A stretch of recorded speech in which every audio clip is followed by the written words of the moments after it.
Seorang pria yang sedang olahraga dengan sepeda otopetnya nyaris menjadi korban penjamretan di kota Medan. Video aksi kejahatan tersebut sempat viral di media sosial beberapa waktu lalu. Kamera yang dipasang di otopet merekam detik-detik kejadian upaya penjamretan. Korban tidak menyadari dirinya diikuti dua orang jamret yang berboncengan dengan sepeda motor. Tiba-tiba saja pelaku yang duduk di belakang merampas tas sandang milik korban. Kerasnya tarikan pelaku mengakibatkan korban terjatuh dari sepeda otopetnya. Pelaku memang gagal merampas tas milik korban. Namun korban mengalami sejumlah luka ringan akibat jatuh tersungkur ke aspal jalan. Saat peristiwa terjadi, suasana jalan masih sepi sehingga warga sekitar tidak mengetahui aksi penjamretan ini. Ironisnya, aksi penjamretan terhadap warga yang sedang berolahraga dengan bersepeda bukan kali ini saja terjadi. Terbaru, artis Anjasmara nyaris menjadi korban begal saat bersepeda di Jalan Sudirman, Jakarta beberapa waktu lalu. Dalam cerita yang dilihat dari media sosial anaknya, Amanda Anete, Anjasmara mengatakan dirinya dipepet seseorang di sebelah kanan. Ia menduga pelaku begal tersebut mengincar handphone yang berada di saku kanannya. Tanpa pikir panjang, Anjasmara langsung membela diri. Ia mencoba melakukan perlawanan dengan memukul pelaku yang mengendarai sepeda motor. Namun Anjasmara justru terjatuh dari sepeda hingga mengalami luka di pundak kirinya. Sebenarnya bagaimana sih agama mengatur saat terjadi aksi kejahatan terhadap diri kita? Melawan, yang ujung-ujungnya malah bisa melukai kita, atau justru pasrah menyerahkan barang atau harta kita ke penjahat?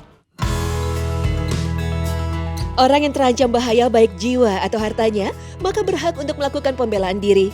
Dalam Al-Quran disebutkan, barang siapa yang menyerang kamu, maka seranglah ia, seimbang dengan serangannya terhadapmu.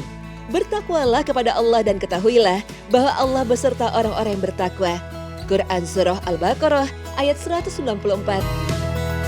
Imam Syafi'i menjelaskan, apabila ada yang dizolimi harta atau badannya, maka balaslah dengan balasan yang setara, tanpa melebihi yang menimpa dia dan tanpa melakukan hal yang diharamkan. Ulama menjelaskan, pembelaan diri terhadap tindakan kejahatan tersebut sesuai dengan kadar serta situasi dan kondisi. Ada yang cukup dengan cara peringatan, seperti teriakan minta tolong. Ada pula yang membutuhkan tindakan fisik, seperti pemukulan. Lalu, bagaimana bila kita melawan begal atau jamret? Bahkan sampai begal itu tewas? Apakah kita berdosa? Orang yang menjadi korban kejahatan lantas, dia membela diri sekuatnya hingga ia mati, maka hukum matinya adalah mati syahid. Karena termasuk dalam konteks membela diri, membela harta, keluarga, dan membela kehormatan. Sementara bila begal atau jamret tersebut yang tewas, maka pelaku kejahatan itu yang akan masuk neraka. Sedangkan korban tidak berdosa karena mempertahankan haknya. Allah Subhanahu wa Ta'ala berfirman, barang siapa membela diri maka mereka tidak berdosa karena mereka mengambil hak mereka. Quran Surah Asy-Syura ayat 41. Dalam hadis disebutkan, Abu Hurairah radhiyallahu anhu berkata, datang seseorang kepada Rasulullah sallallahu alaihi wasallam. Ia berkata, "Wahai Rasulullah, apa pendapatmu bila datang seseorang ingin mengambil hartaku?" Beliau menjawab, "Jangan engkau berikan hartamu." Ia bertanya lagi, "Apa pendapatmu jika orang itu menyerangku?" "Engkau melawannya."